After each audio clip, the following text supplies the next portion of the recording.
So today we decided to talk about keyboards with onboard braille. And those of you who have been to Tuesday Teas know that we have not centered them around particular products in the past, but when it comes to specific keyboards that emulate a QWERTY keyboard with onboard braille, there are two particular products that are out on the market, and they're both relatively new. And our technology team felt that they are difficult to identify the features of and the students that might benefit from one or the other, or these keyboards compared to other devices on the market, whether they be braille displays or note takers. So we know that onboard braille is essential to good braille learning. We know that having the braille on the physical device that you're inputting on creates a massive use case scenario for students touching the braille more. They can rely on the braille. They have the potential to turn the volume off. They have more incentive to use braille. So both of these products have a very strong appeal to getting more braille under the fingers of kids to beef up their literacy moving forward. So we invited Thomas Simpson from HIMSS and Greg Stilson from APH. And specifically, we're going to talk about the QBraille XL and the Mantis Braille display keyboard. And we'll go through a little bit about the products themselves so you guys can get a basic overview of the products. We'll talk about use case scenarios for kids they target specifically. And then we'll open it up to a Q&A. So we can I figure we'll just kick right into it. So I think we have Thomas starting things off with talking about the QBraille XL and some of its features and what it's about. Yeah, Thank you both for absolutely. coming. Yeah, thank you. So let me do something real quick.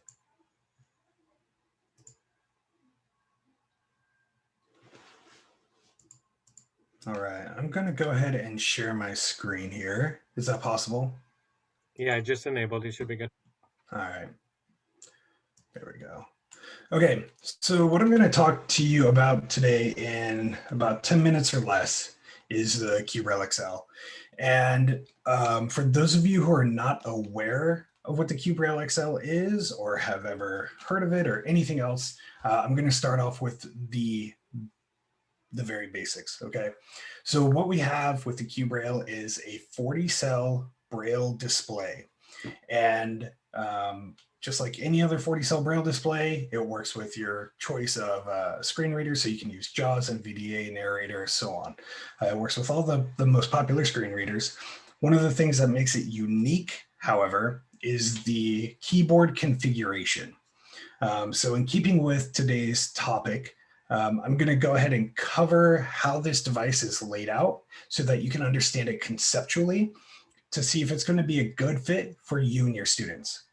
So I'm sharing my screen, and what I have sharing is an outline or an image of the QBraille XL with two different sets of keys that are highlighted. For those of you that are following along visually, in yellow, those keys represent the typical Braille keyboard. So that's your Perkins keyboard. And then of course, down below, you've got your 40 Braille cells, and then you've got your panning keys.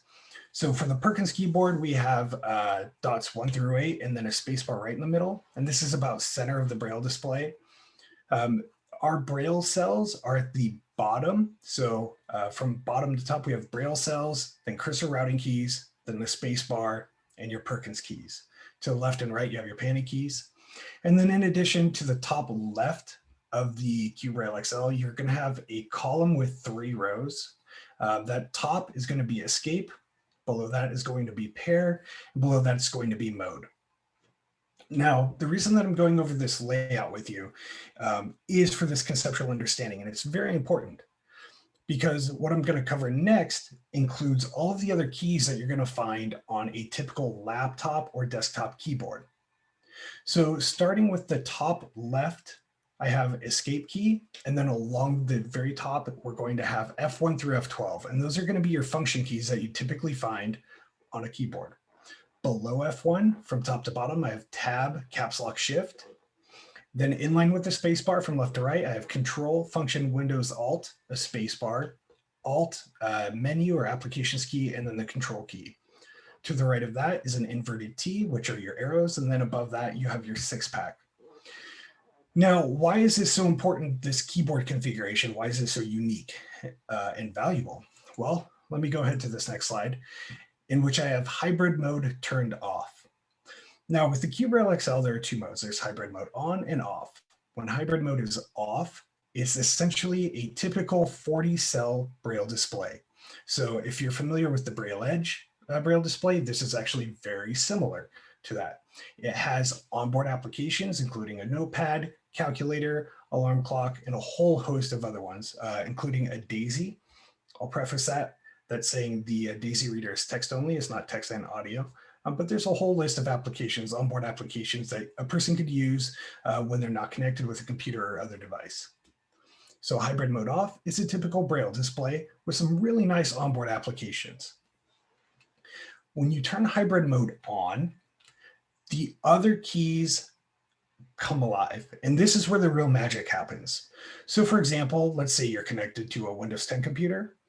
The way that you would you could save a Microsoft Word document is press and hold the control button and then also hit the Braille keys for the letter S.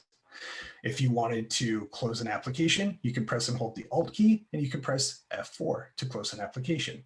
So what this does is it takes full advantage of all of the QWERTY keystrokes that you'd find on a typical keyboard, but it provides a Perkins keyboard instead. So this is all of the benefits of a Perkins keyboard, the productivity, the ease of use, ease of typing, the familiarity, but it doesn't exclude any of the keystrokes that you're going to get with the typical QWERTY keyboard. So is that about my 10 minutes? I don't want to go over, but I could go ahead and take some questions. I think I mean, one of the things that came up, and we can go into the Mantis in a moment, but what is where do you see the difference in this and like a note taker, or just using this with a PC? Like why adopt this over a note taker that has this functionality within it as well? Yeah, so that's an excellent question. Traditionally, a note taker is going to be a device that you can use as a standalone. That's the quick elevator pitch. It does have some onboard applications like a notepad, but it's not a full word processor. So you're going to forego some of the formatting that people typically want. So you're not going to be able to do like headings or bold or underline, all that sort of stuff. It's almost like creating a TXT document. That said, the QBraille XL actually has probably the best file type support for a traditional Braille display with onboard applications. At least it did. I'm not familiar with some of the newer ones coming out, but it's very, very good. You cannot send emails directly from it. It's going to require another device. You cannot browse the internet with it. You're going to need another device. So this works with Windows, Mac, iOS, both iPhone and iPads, works with Android. So it's a peripheral with some really nice onboard applications. I have, there's another couple questions I've gotten in chats, but one more before we go to the Mantis. You talked about some Windows specific keys. I didn't hear you say command. What happens when you're using it with a Mac or with an iOS device? Yeah, certainly. So this has a keyboard layout for both Microsoft and Apple. So all you have to do is configure that, and it will work very nicely with iOS device and with Mac OS and also with iPad OS. However, I haven't tested that, so I can't say it specifically, but I'm going to assume that iPad OS is going to be pretty awesome too. Awesome. Thank you, Thomas. We're going to come back to you about use case scenario and specific students you think fit well with Perfect. The QBraille XL, but Greg, do you want to describe the Mantis and what its capabilities are? Sounds good. So let me share.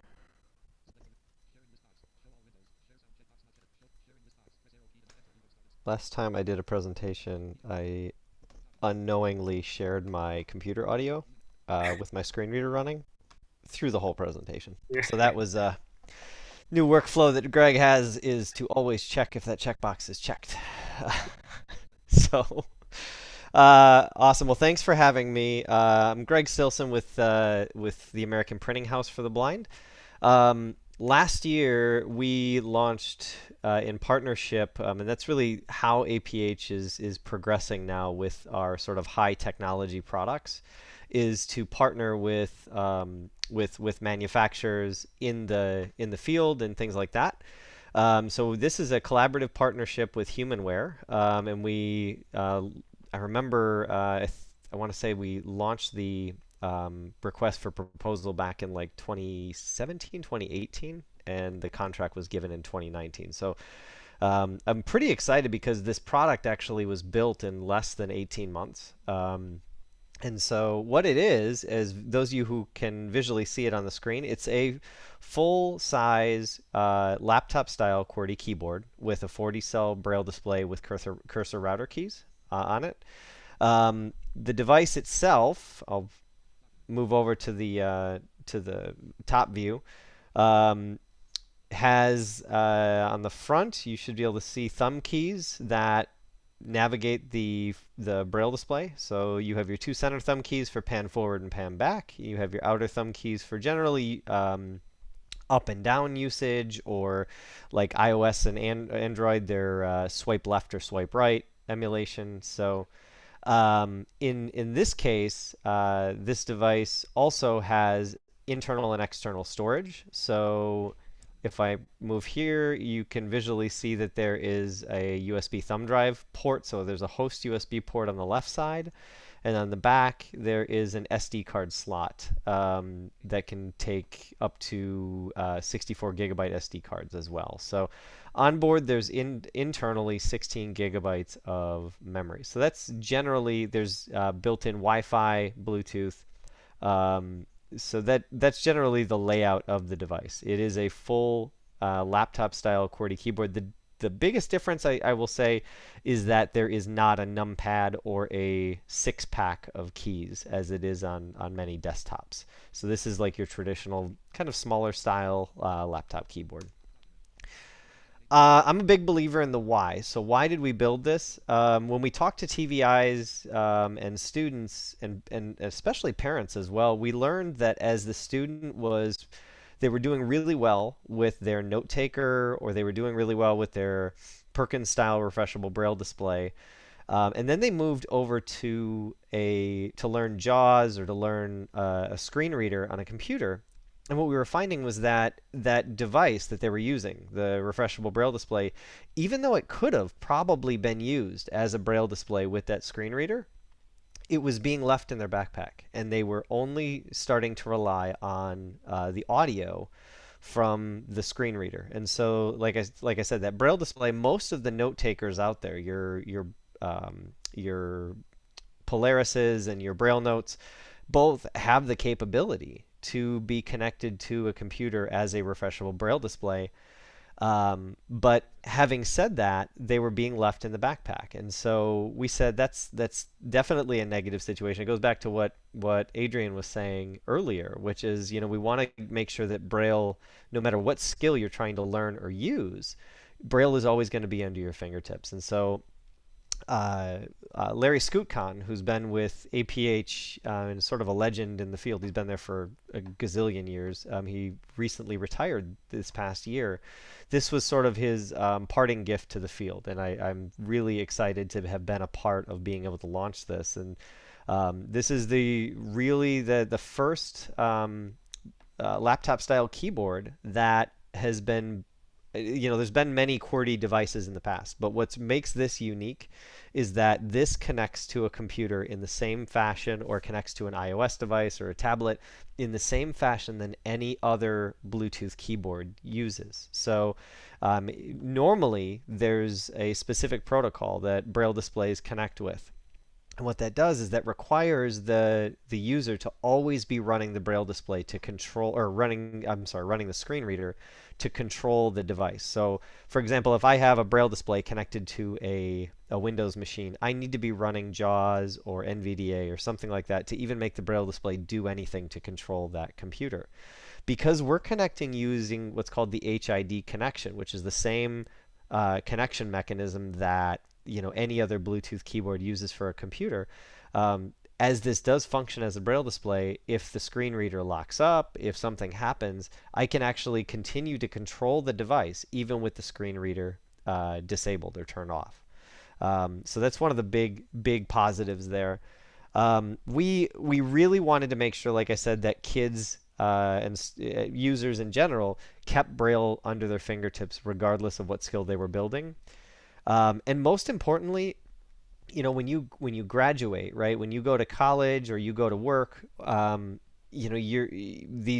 note takers and the proprietary devices are great, especially for onboard braille and things like that. But as you progress into the workforce, right, you need to be proficient with a computer, and in most cases a Windows computer, right? So knowing how to type on a QWERTY keyboard is a tremendous skill that really um, you know furthers your employability, furthers your skill set into the workplace. As a blind person myself, I'm using my Mantis with my computer um, all day, every day, and I'm on a Windows machine the majority of my professional career, right? So we wanted to make sure that there was those transferable skills, right? You're keeping Braille at your fingertips while you are learning to learn touch typing and QWERTY input. So I always say it's one keyboard to rule them all. It's in the same fashion that you'd use a Bluetooth keyboard with multiple devices. You can do the same thing with the Mantis. I've actually got mine paired with my phone right now and my laptop, and you can switch back and forth on the fly with that. That's pretty common with most Braille displays, but what I really enjoy is that it's the same QWERTY keyboard layout that I'm used to, right? I am a faster QWERTY input just because I'm on it all day, every day, than I am a Braille input. Um, so right now you can connect to Windows, JAWS, NVDA, or NVDA. We're finalizing Narrator, um, and iOS and iPad OS, along with Mac and I've heard rumors that we're starting to see sightings in betas of Chrome OS and Android as well. So the Google side is coming along as well. It does have internal intelligence, and that's one of the things that both of these devices really possess, is that in this device, there is an editor. So in the same fashion that Thomas was saying, this is not your full-fledged Microsoft Word, right? This is going to allow you to open up docx files and things like that. You can open those files up.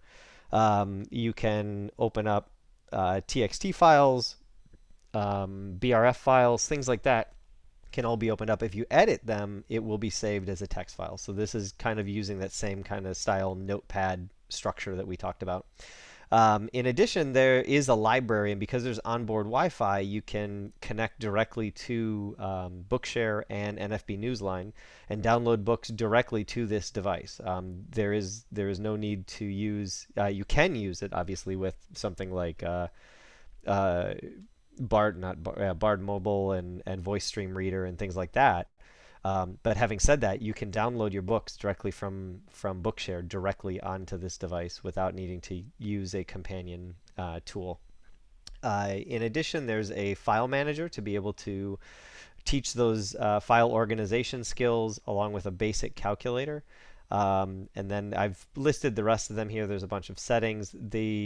There's I want to say over 60 Braille tables that are inside this device. So for example, if there's students who are in a Spanish class, you can switch right on the fly and create multiple Braille language profiles where you can be typing in one document in English using the English Braille code, and then switch over to a Spanish document and type in a Spanish Braille code as well.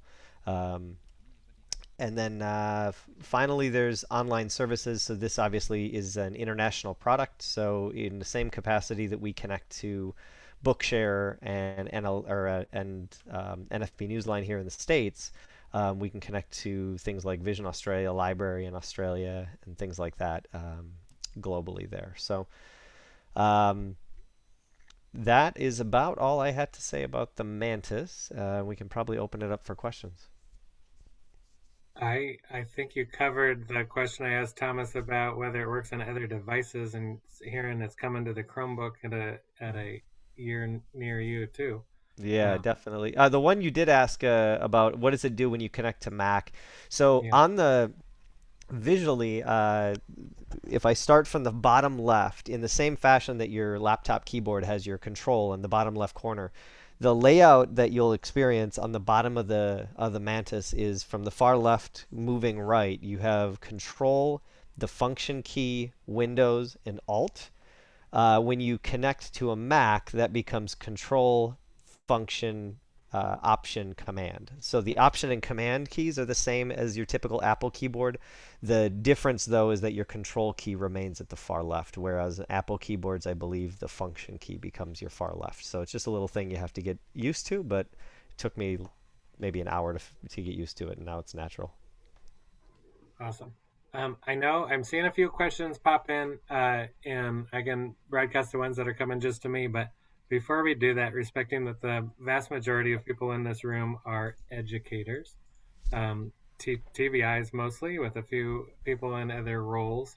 Could you each go over who you see the target audience for each of these devices are? A little more specifically, talking about whether it's a skill level in their current Braille use or whether it's an introductory tool, as well as if you view it as a from a manufacturer's point of view, and all of us as TVIs and educators get to play with your theories.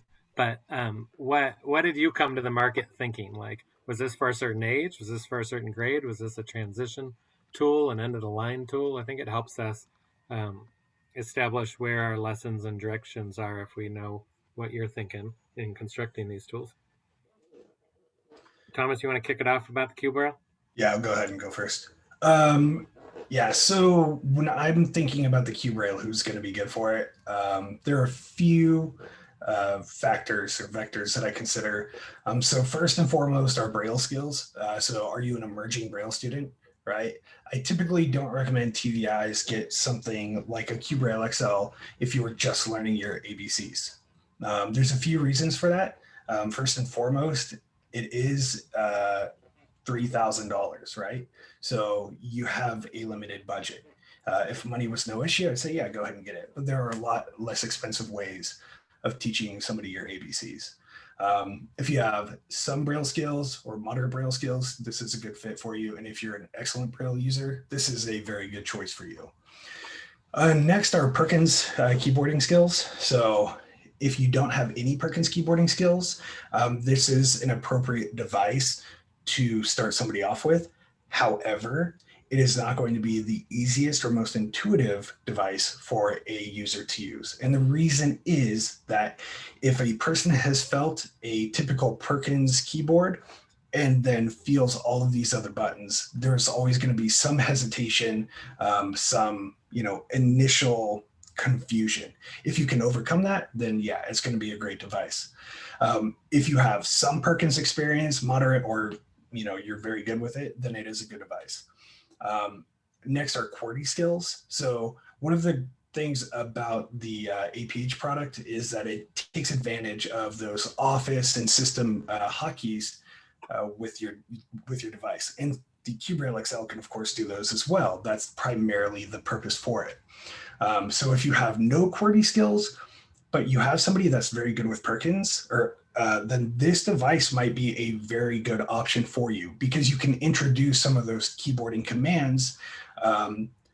So for example, with the QBraille XL, if you're in a Microsoft Word document and you want to bold something, you hit Control B, right? If you want to select all, it's Control A, right? So you're going to be able to introduce those to somebody who has a foundation in Perkins, but not necessarily in QWERTY, right? So that's another good fit.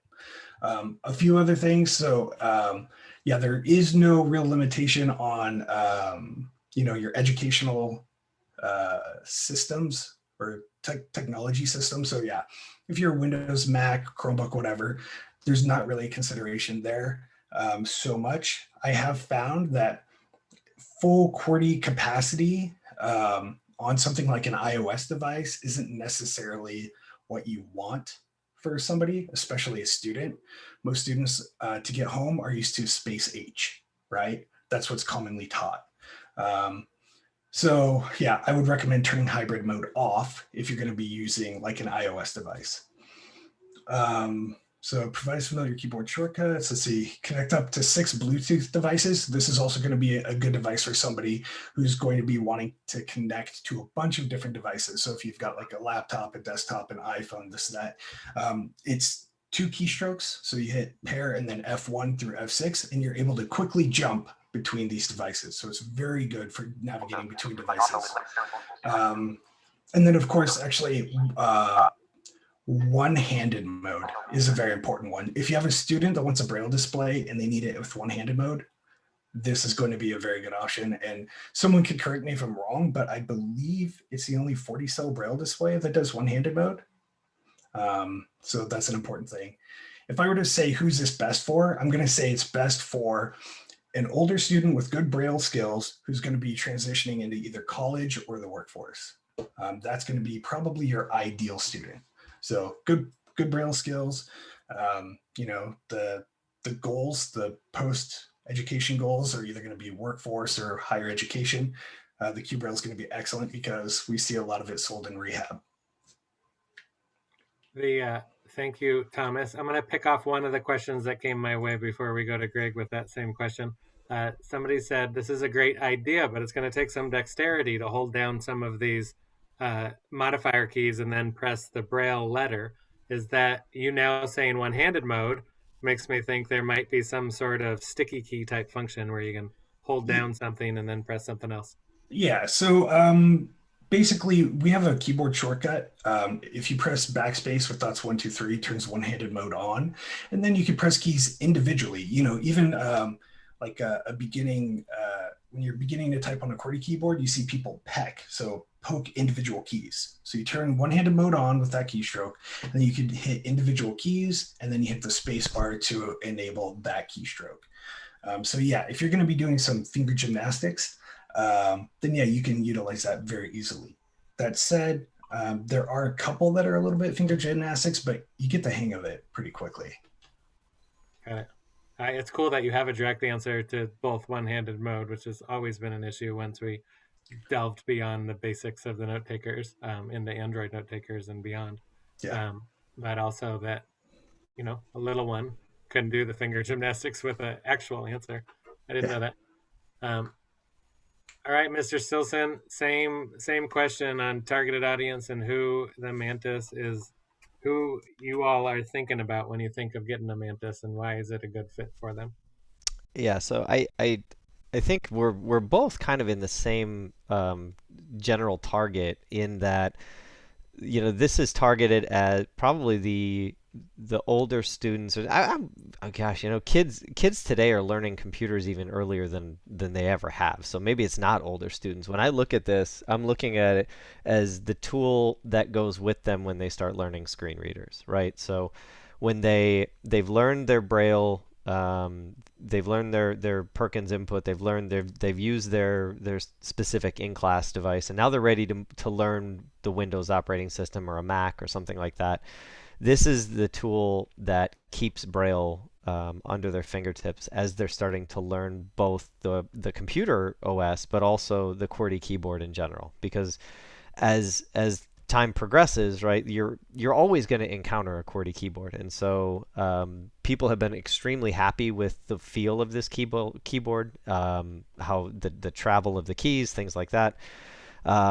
So I would say also because of the popularity of the Humanware note takers and such like that, for the students who are using Braille notes, this does feel, because it was a partnership with Humanware, it does feel rather main menu-ish, if that makes any sense. So the routing back to the main menu and getting back to, you know, your kind of home base feels pretty natural with a lot of the same general keyboard shortcuts when you're using a lot of the internal applications. So I would say that does also have a nice blend if that was the note taker of choice that they had used in the past. Having said all that, when I look at this is the tool that is used with those students ready to go to the computers, but it's also a great introductory tool for those low vision kids who have lost vision progressively. Maybe they haven't come from a Perkins background, right? Where they've primarily been a magnifier user and now they're ready to start learning Braille.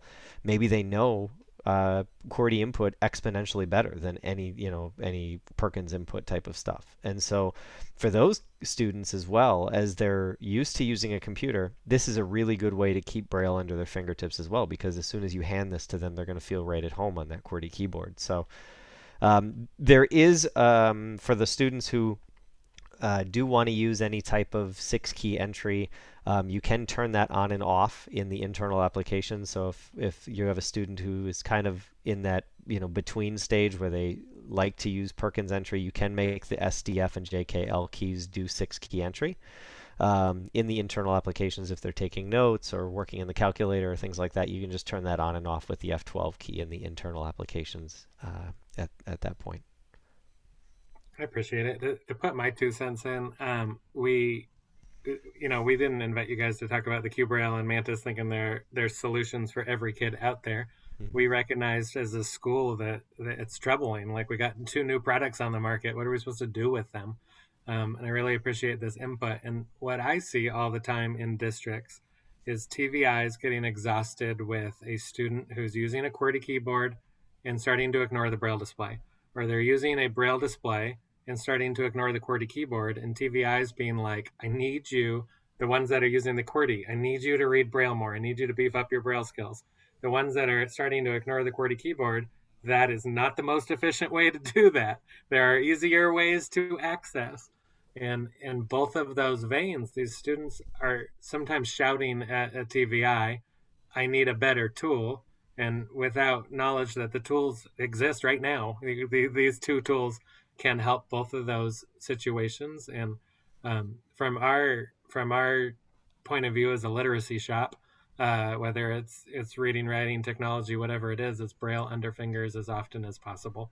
And I think both of those situations where you have a kid on a QWERTY starting to ignore the Braille, or a kid on a Braille display not being as efficient as possible as they could be with a QWERTY, choosing one or the other based on that will provide more literacy and more Braille under fingers, because it's getting too common to see blind kids moving away from Braille itself. And whether it's touching their iPhone or just using their keyboard, we got to find ways to get Braille in their hands more often.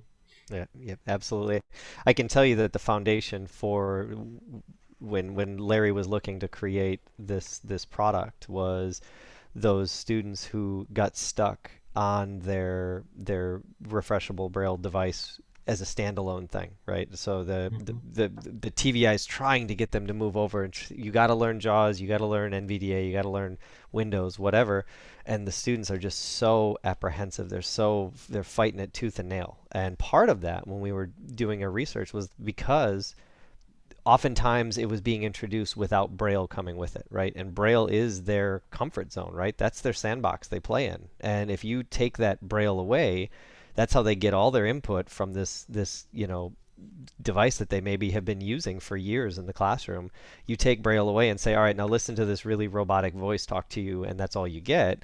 Of course they're going to be apprehensive, right? So this is where a device like Mantis or a device like the QBraille, you keep that sort of comfort of the Braille medium at their fingertips and move them to something new, right?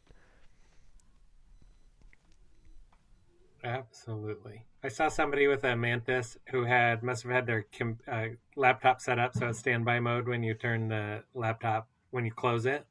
And so they're using their Mantis on top of their laptop looking all slick. And somebody's like, what are you using? My laptop? Like, I don't need this. Happens to be closed and I'm a stud right now, but that's a pretty cool thing. What do they do? We were just talking about this the other day with the something new. Is it the new HumanWare Braille display can wake an iOS device? Can your guys' products wake an iOS device if it goes to sleep? Yes. With the Mantis, you can press a router key or the home function, the option control H, and it'll wake it up. unless you're using iOS 14.4, which they broke all the things. Although I think they only broke things for the HID devices. I think your guys' device probably still works. Thomas. Kind of. So we use HID as well. So yes, what Greg is saying is correct. The HID Braille support is what caused the issue. We can also wake an iOS device when you're in hybrid mode. So that is possible because actually we have two separate connections that occur. One is the QWERTY connection and one is the Braille connection, and they're separate. The QWERTY connection is an HID connection as well, but we did not do the HID Braille support when developing this product. So yeah, our devices aren't going to have any of the issues with Apple messing up. And but yeah, you are able to wake an iPhone if you're connected in hybrid mode. However, like I said, I don't necessarily recommend connecting to an iOS device with hybrid mode. It's not necessarily applicable for most people. Got it. For those of you who are just bored to death on the Geek Out moment, it's about the level of Bluetooth the device has, but it's super relevant to you as a teacher because otherwise it means your students going in and out of grabbing their phone, touching it, going back to their device. Well, it's also important because HID is going to be the future of things. It just is. It's so much more convenient from a protocol standpoint. It just makes perfect sense. So it's coming to every device, whether you like it or not. It's just a matter of when. All right. I'll take it. Adrian. Yeah, I like this. Who are you at? Hey, it's Chris Fendrick. Hey, man. Hey, quick question for you guys. I came in a little late. Sorry about that. IEP run late. But these two, because one of my students just went over to the QBraille. She loves it. Really done a lot of advancements, especially what Greg's been talking about and the other team members. But the Mantis is available on APH, correct? It is, yeah. So And this Quota? yes. Hmm. And do you know if it'd be part of the high school package that CDE has been supporting with our high school students after graduation? That's a great question that I don't know the answer to. I'll reach out to Jen to see if that's one of them, but I would really like to set her up for success after high school. So I just wanted to see if that was out there. So thank you. For those of you who just were like, what is Chris talking about? The Clearinghouse for Specialized Media and Technology has for a number of years now had a toolkit of options that can be purchased with remaining funds of quota dollars for the state that can travel with a student after high school, depending on the year and the product and the moment. So that's a direct question for CSMT. See, you just totally taught me something, and I've been at APH for a year. Months worth of experience. I know, right? Somebody said, what is HID? Human interface device. It's the same way that a regular keyboard, just standard QWERTY keyboard, connects to a computer. So when you plug in your USB keyboard to your computer, you use your Magic Keyboard from Apple. It's using an HID connection, human interface device connection. More people are geeking out. They want to know, are you guys supporting 5 gigahertz Wi-Fi and 2.4 gigahertz, or both, or one or the other? I believe this is 2.4 specifically. Thomas, you know? We don't support Wi-Fi at all on ours. Oh, you have you want to explain that? Yeah. Okay. Yeah. So what APH has done is kind of brilliant, adding a Wi-Fi module on there to be able to allow you to download books and whatnot. We do not have a Wi-Fi module on our QBraille XL. Greg, you probably could speak to this, but I don't know of any other Braille display except for the ones from APH and the new HumanWare ones that have Wi-Fi capabilities. Yeah, I don't believe so. Yeah, I know that the Brilliant 40X, I think from HumanWare, does have that, and the 20X, but I think these are the only ones that have done that. And this kind of blurs that line between note taker. As a product manager myself, right? You're looking at note takers and you're looking at the strengths and the weaknesses, and then you're looking at these new Braille displays, and we're getting to the point where these intelligent Braille displays are starting to to get into that territory of note takers, right? And so, unfortunately, when you get into the note taker functionality and adding in the extra operating systems and things like that, then your price goes up. So we have this balancing act where we're like, well, we want to put more intelligence in this thing to make it have more value for people, but we don't want to bring the price up to note taker prices, right? So that's kind of where we're when I look at Braille display devices, refreshable Braille devices, I see it in three categories. You have your traditional Braille terminals, you have your intelligent Braille displays, which is where I would put both of these devices in, and then you have note takers, which are sort of, using a off-the-shelf Android OS, Windows OS, something like that.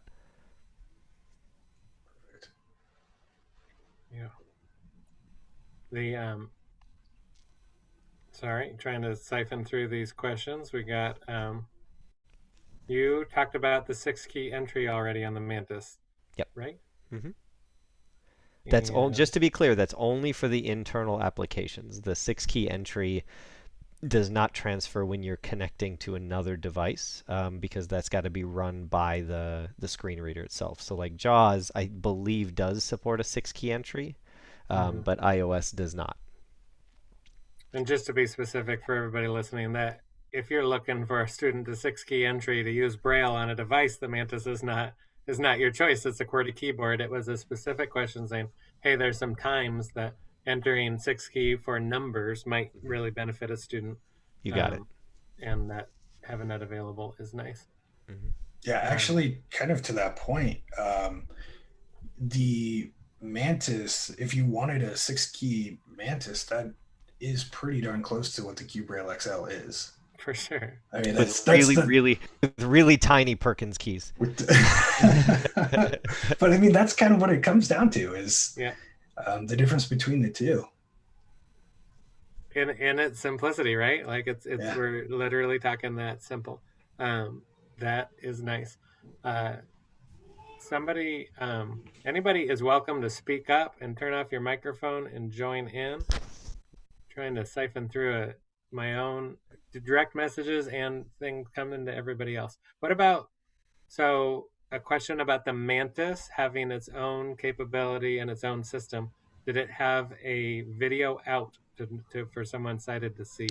It does. It doesn't. That's actually something that we are looking at, seeing what capability we can do through Bluetooth. We do have Wi-Fi, but unfortunately not everybody would have a connection to a Wi-Fi at all times. And so we're actually looking at potentially building an app that would allow like an Android or an iOS tablet or phone to serve as a monitor. It wouldn't be anything fancy, but it's definitely a request that we've had from TVIs who are sick of asking their students to move their hands to the side to see what they're doing. Yeah. It would also help us, I think, especially in this virtual training world that we're in right now. We get a lot of training requests on how do you do XYZ, how do you get it paired with these things, and it's hard. I'm sure, Thomas, you can probably speak to this as well. It's hard to do virtual workshops on a refreshable Braille device that has no video capability. Yes, I'm going to agree 100%.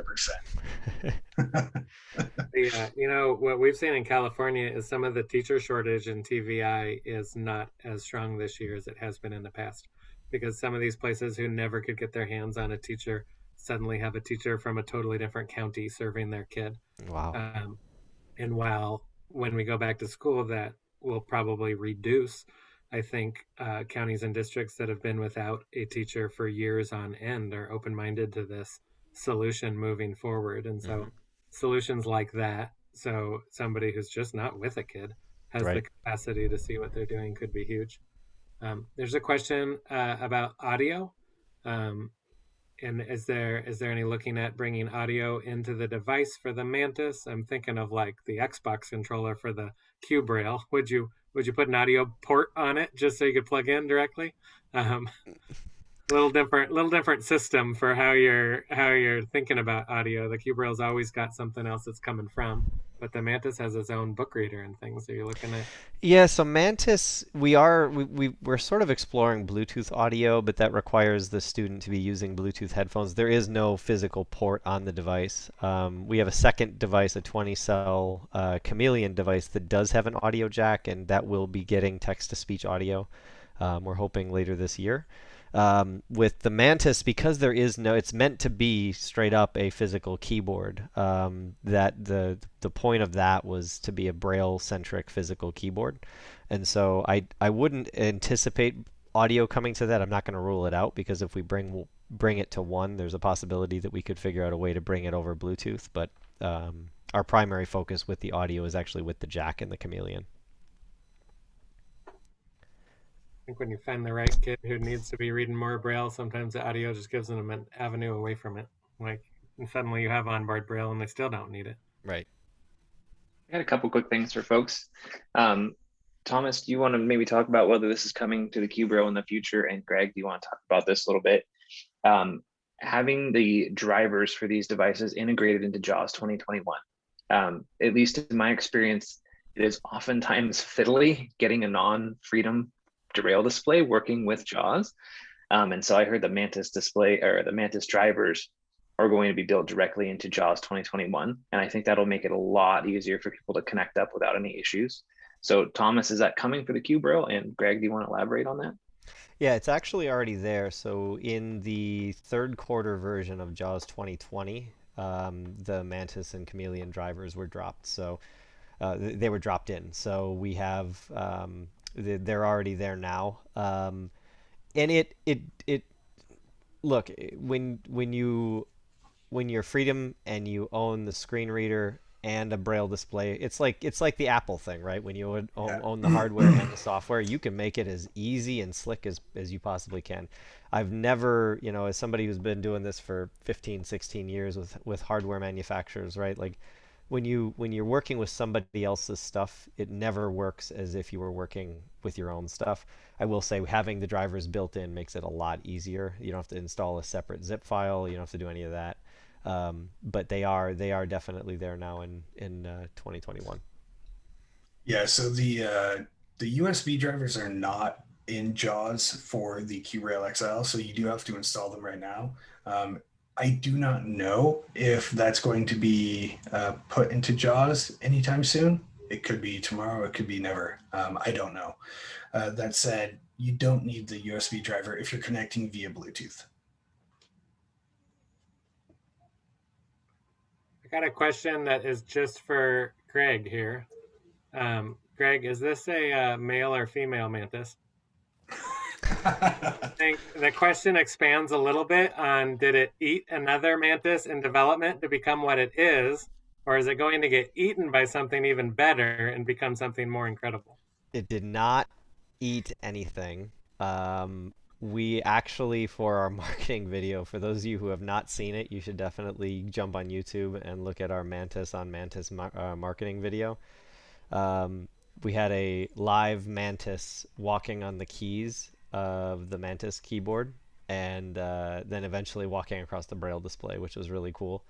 Let me tell you, it is a lot of work to keep Mantises alive for long periods of time when you are trying to film them.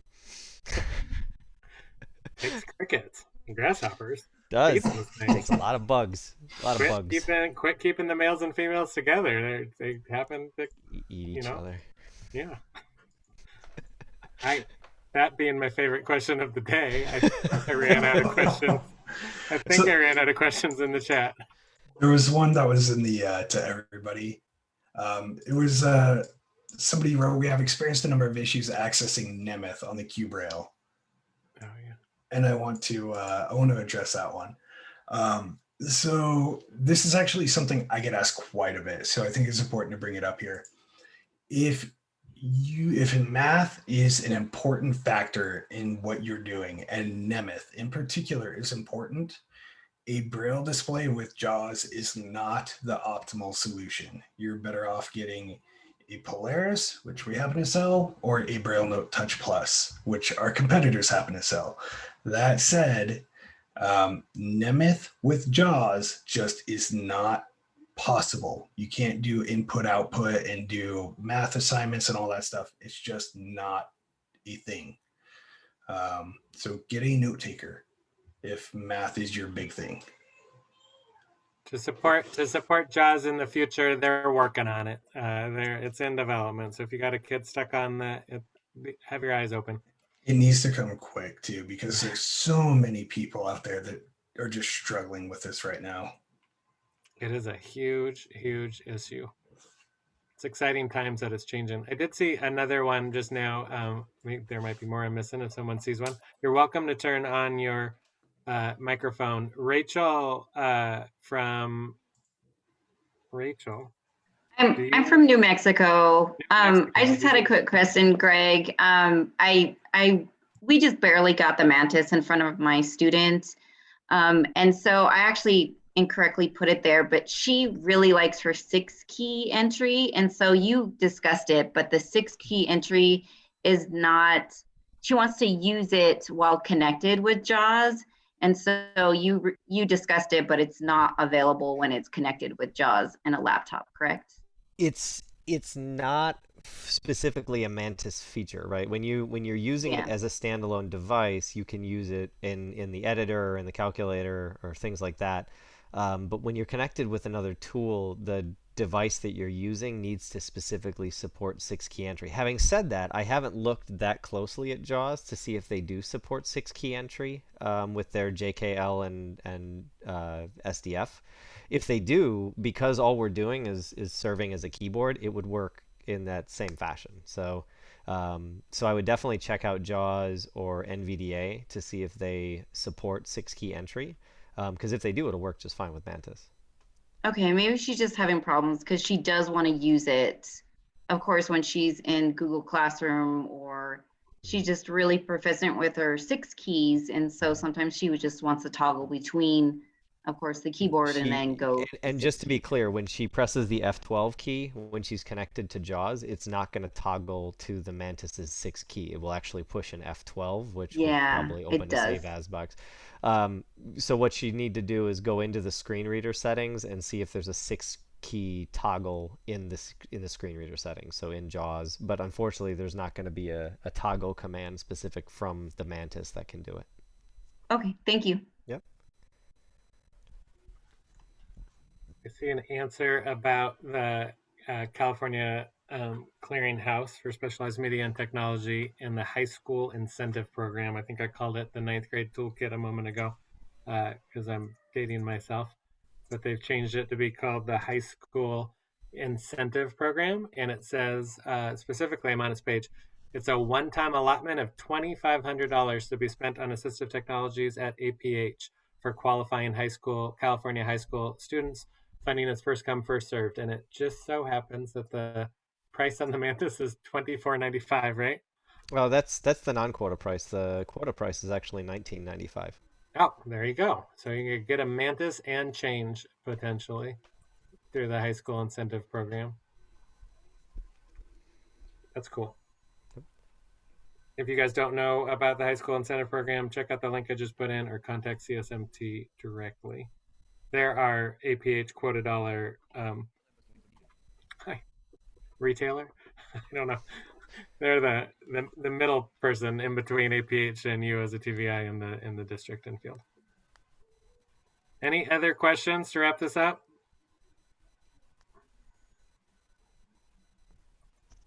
I think the silence speaks.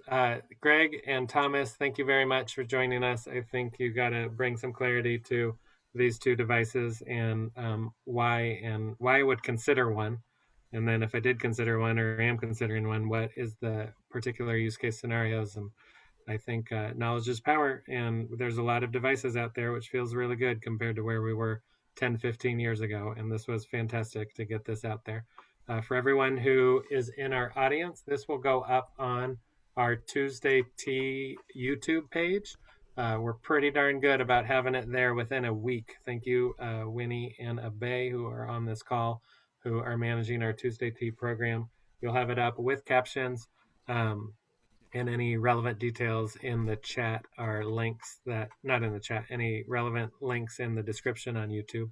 You can get to that from YouTube or our Tuesday Tea page from our School for the Blind website. Next week we got a little bit selfish, and next week we're going to talk about the California School for the Blind, and we're going to talk about everything that you need to know about admissions and having a student at the school. And I strongly encourage you to attend, even if you're not currently thinking about a student sending them to the school. You want to know what your resources are as a vision provider in this state. You want to know what's out there and what potentially can serve a student and what you should be able to talk to families about. So same time, same place. Next week, we'll be talking about CSB in our program. But thank you, Thomas. Thank you, Greg. That was fantastic. Thank you, everybody. And keep on coming back. Hey, thanks for having us. Adrian. Thanks so much. Take Hey, care, everyone. Patrick. Bye-bye.